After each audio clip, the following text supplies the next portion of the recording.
Hello. আসলে যখন video করছি তখন বয়স হচ্ছে ৪০। মানে বাংলায় ৪০ই তো বলে। আচ্ছা। উম তো আমি যখন ছোট ছিলাম তখন শুনতাম যে ৪০ হইলে নাকি মানুষ বৃদ্ধ হয়, মানে বুড়া হইয়া যায় পুরা। আমরা যে দুনিয়ার নিয়ম যে যখন 40 মানুষের ৪০ মানুষ বয়স্ক হয়ে যায়। তো আজকে ৪০ অবশ্যই বয়স্ক। চুলে তো পাকটা কাছি, চুলে পাক ধরছে। তো আগের দিনের মানুষের চুলে পাক ধরতো হচ্ছে ৬০ বছরের পরে। তো ওটা কেন ধরতো জানি না, মানে চুলের পাকটা কেন ৬০ বছরের পরে ধরতো জানি না। আর আমাদের চুলের পাকটা কেন ৪০-এ ধরতেছে এটাও জানি না।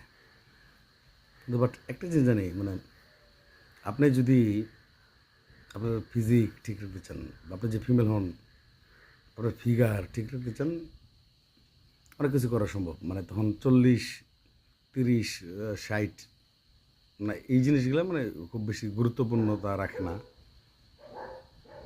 কেন বলি এই, তা হচ্ছে যে আমি ইয়াং ছেলে দেখি, অনেক ইয়াং ছেলে যাদের বয়স ২২, ২৩, ২৪, ২৫, ২৬। আচ্ছা, তাহলে মানে তাদেরই তো খুব ফিট থাকার কথা, খুব ভালো স্ট্রং থাকার কথা না ওই হিসাবে। তো সেই সূত্রে আমি ভাবলাম যে আসলে আসলে কী মানতে হলে, মানে বয়স কোনটা, মানে এটা কি মানে যৌবন, উম, নাকি মানে এই যে ৩০, ৪০, ৫০, মানে এই ধরনের কোনো বিষয়। তো আমি তখন মানে ফেসবুকে না ইউটিউবে একটা দেখলাম, ভিডিও দেখলাম, মানে ওখানে বলা হচ্ছে যে ৪০ থেকে নাকি জীবনের শুরু। মানে প্রথম হাসলাম কতক্ষণ, যে কী বলে, মানে আরে ৪০-এ মানুষ বৃদ্ধ হয়, মানে আমরা শুনলাম জানি, তো ৪০ নাকি জীবনের শুরু, মানে ফাইজলামি রেখে গেলে। হ্যাঁ, দাড়িও পাকছে, মানে লাইটে না দাড়িও পাকছে। তো তখন একটু সিরিয়াস ছিলাম যে কী কয় শুরু মানে কি, মানে ৪০ শেষ। তো যার জীবনকাল ৮০, তো ওই ক্ষেত্রে অর্ধেক বয়স ৪০। তো ওই ক্ষেত্রে ভাবলাম যে আমাদের আয়ু কাল কতদিন জানি না, কিন্তু বাট কিছু ট্রাই করা যাক, দেখা যাক।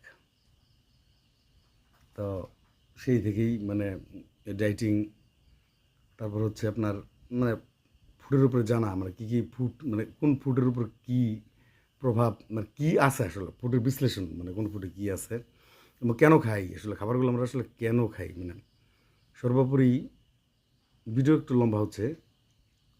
আমি জাস্ট ফর্মুলায় চলে গেলাম যে দেখি কী হয়।